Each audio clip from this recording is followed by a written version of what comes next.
In Premiere Pro, when you're working with 360 equirectangular footage, you can use the VR projection effect to easily work with footage of different sizes or formats. Let's take a look at a few quick examples. What I have here is a 360 clip, and this clip is sized 4096 by 2048, so it's a 4K clip. And I'm going to drag in another clip I've got, which is a little bit smaller. I'm just going to place this right after that first clip. And if we scroll through this, you'll see our current clip fills up the entire frame. And then if we scroll through to the second clip, we're going to notice this clip doesn't quite fill up the entire frame, so it's slightly smaller.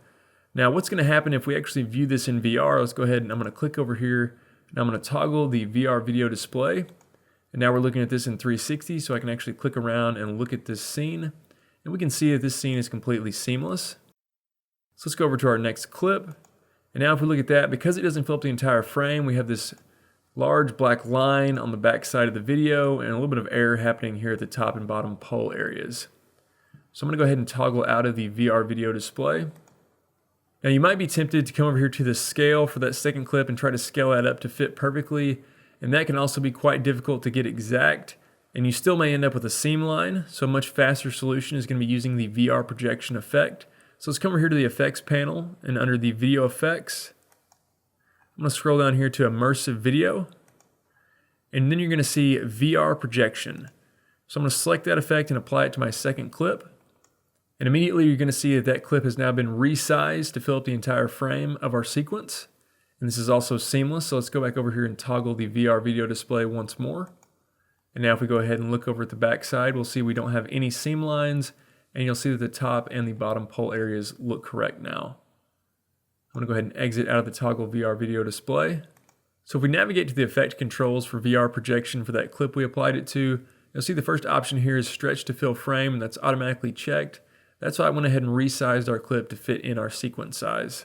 Our next option is the input layout, which is monoscopic, and that's what type of clip this is.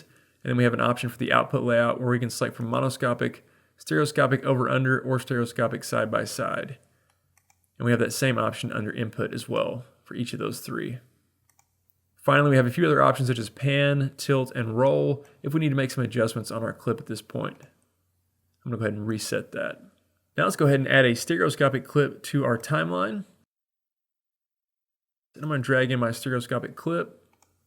And now if we scroll over here and look at this, we'll see now we have a stereo size clip. And this clip is actually larger than our sequence, so we can't really see the entire clip. But again, if we go ahead and select VR projection over here in the effects panel and just drag that onto that stereoscopic clip, it's automatically going to resize it, but we can still see it's currently outputting it as stereo. So we can go ahead and correct that. So if I come over here to the input layout, I'm going to select that it's actually stereoscopic over under.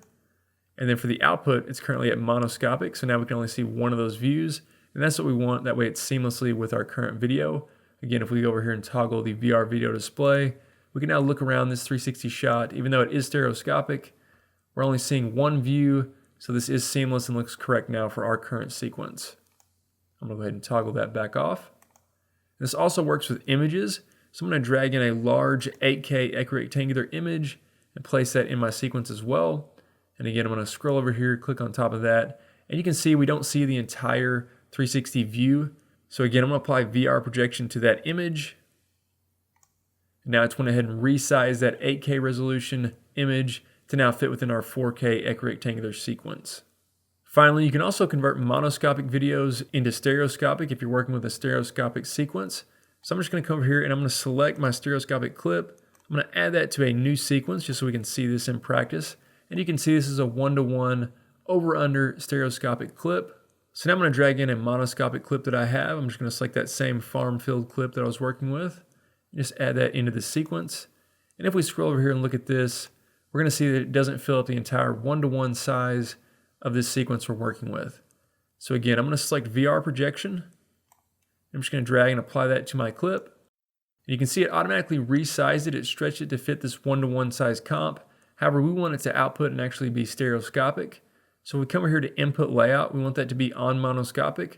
But for the output, we're going to select stereoscopic over under.